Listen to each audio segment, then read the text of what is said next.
नमस्कार मंडळी मी गणेश ठाकरे महाराष्ट्र नेता या चॅनलवरती आपलं स्वागत आहे। मंडळी, भाजपचा तुम्हाला मी विकास दाखवणार आहे। विशेषतः आपल्या हिंगोली जिल्ह्यातील कार्यसम्राट म्हणणारे तानाजीराव मुटकुळे यांच्या नेतृत्वात यांच्या काळात जे काही झालेला विकास असेल तो विकास तुम्हाला मी दाखवणार आहे। एरवी भाजप नेते विरोधी पक्षात असताना आज ते सत्तेत आहेत।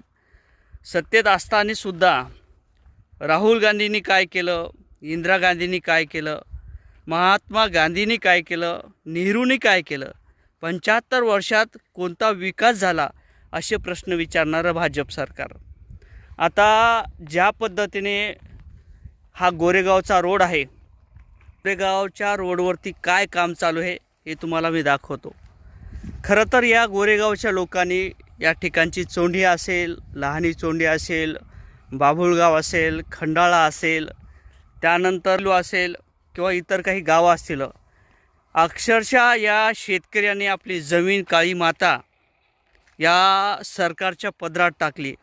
यांना अपेक्षा होती की यांना वाटलं होतं की आपला रोड इथला चांगला होईल, आपल्या मुलाचे शिक्षण किंवा जे काही शहराची वाहतूक असेल ती या रोडनं चांगली होईल, आपल्या शेतातील माल जो पिकवलेला आहे तो लवकर पोहोचल्यानंतर आपल्या शेताला चांगला माल मिळेल किंवा आपल्या पिकाला चांगला माल मिळेल, भाजीपाल्याला चांगला माल मिळेल, भाव मिळेल, किंवा ज्या पद्धतीने एखादी महिला प्रस्तुतीसाठी शहराच्या ठिकाणी जाते, हॉस्पिटलच्याच ठिकाणी जाते, ही लवकर पोहोचेल, खर्च आणि जीव वाचेल अशी भाबडी भावना ठेवणारं इथलं शेतकरी वर्ग असेल किंवा जनता असेल, यांच्या अक्षरशः स्वप्नाची माती झालेली आहे। जी काळी माती दिली त्या काळ्या मातीवरती अशा पद्धतीने भ्रष्टाचार सध्या सुरू झालेला आहे। इथला रोड आहे, या रोडचं काम मी तुम्हाला दाखवतो। नितीन गडकरी साहेबांनी जे स्वप्न बघितलं होतं, इथला रोड चांगला होईल किंवा देशाला चांगली दळणवळणाची व्यवस्था होईल, चांगले रोड होतील, परंतु असं वाटते की हा रोड जनतेसाठी नाही, हा रोड कदाचित आमदार खासदार यांना 30-40% जे काही कमिशन असते ते मिळण्यासाठी असावा। इथलं जे काही बांधकाम विभाग असेल त्याला चांगलं कमिशन मिळावं याच्यासाठी असावा। इथला जो काही ठेकेदार असेल या ठेकेदाराला चांगलं कमिशन, याला चांगलं काम मिळेल या हेतूने हा रोड बनलेला असावा। आता मी रोडचं तुम्हाला प्रात्यक्षिक दाखवतो। हा जुना रोड आहे मध्यभागी, बरोबर, या ठिकाणी हा जुना रोड आहे आणि याच रोडवरती साईडला इतकंच थोडंसं एक 2 फुटाचं 5 फुटाचं रोडी टाकून या रोडवरती परत एक रोड चालू केलेला आहे। हे बघू शकता तुम्ही रोडी आणि इथपर्यंत झालेलं काम। आता दुसरी साईड दाखवतो। हे मधला भाग हा जुना रोड आहे, परत हा इकडली साईड म्हणजे या रोडचं रुंदीकरण झालेलं आहे, बरोबर। आता तुम्हाला वाटेल की रुंदीकरण झालेलं आहे किंवा याची दुरुस्ती चालू आहे, परंतु असं नाही। या ठिकाणी जे काही रोड झाला या रोडवरती परत मोठा रोड होणार आहे। या साईडला बाजूला साईटा भरला। आता हा जो काही एक साईडचा रोड होता म्हणजेच एक 10 फुटाचा रोड असेल त्याला 20 फुटाचं करण्यात आलेलं आहे। आता इथून काय झालेलं आहे, हा जो काही इकडला नाला असेल त्या नाल्यातून खोदकाम झालं आणि इथं परत माती टाकली। दुसरी साईड दाखवतो मी तुम्हाला, मला सांगायचं भरपूर काय आहे, तुमच्या लक्षात येईल। आणि हे बघा, इथून दुसरीकडून कुणीही खडक किंवा रोडी काही आणायची गरज पडली नाही, इथलीच बराच घेतली आणि परत इथं टाकली म्हणजे माती टाकली। आता जो काही रोड असेल या रोडचं रुंदीकरण खरं तर हे खोदकाम झालं पाहिजे होतं। आता आपल्याला चांगला अभ्यास नाही किंवा आपल्याला त्यातली माहिती नसावी, कारण तर ठेकेदार असतील, आमदार खासदार असतील किंवा इथले नेते असतील, यांना चांगलं माहीत असते की रोड कसा करायचा।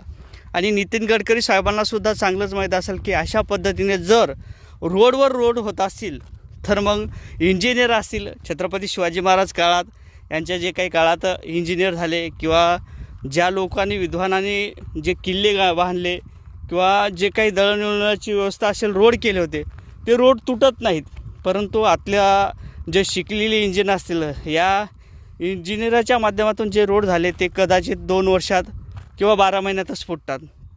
आता हे जे काही रोड झाला या रोडचं काम असं होत असेल का, म्हणजे काय तर रोडवरती रोड करून त्या ठिकाणी किती पैसा लुटला जातो, या सर्वसामान्याच्या खिशातील आपण जे काय आता डिझेल पेट्रोलचा खर्च असेल, महागाई असेल, ती महागाई वाढत आहे.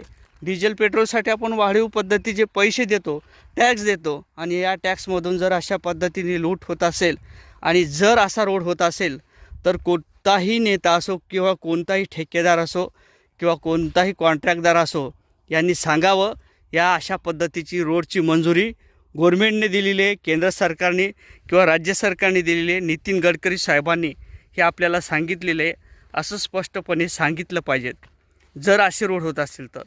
आता इथं किती भ्रष्टाचार आहे. मी मागचा एक व्हिडिओ घेतला होता जवळापळशी रोडचा, त्या ठिकाणीसुद्धा असाच रोडवरती रोड केला होता.